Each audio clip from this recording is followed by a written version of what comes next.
వర్షాకాలంలో తరచూ బాధించే జలుబు, దగ్గు, గొంతు నొప్పి వంటి సమస్యలకు సాధారణంగా మన పెద్దవాళ్ళు సూచించే సులువైన చిట్కా కషాయం. నిజమే కదా మరి.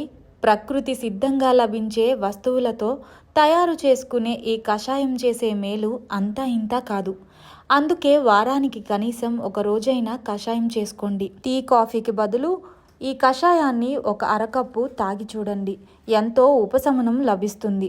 మరి కషాయాన్ని ఎలా తయారు చేసుకోవాలో చూసేద్దామా? ఓ 10 మిరియాలు, చిన్న దాల్చిన చెక్క, 4-5 లవంగాలు, చిన్న బెల్లం ముక్క, గుప్పెడు తులసి ఆకులు, 2 బిర్యానీ ఆకులు, కాస్త అల్లం తరుగు తీసుకోండి. వీటన్నింటినీ నీటిలో వేసి బాగా మరిగించండి. అంతే. చక్కని రుచినే కాకుండా సువాసన ఇచ్చే ఈ కషాయాన్ని వేడివేడిగా తాగి చూడండి.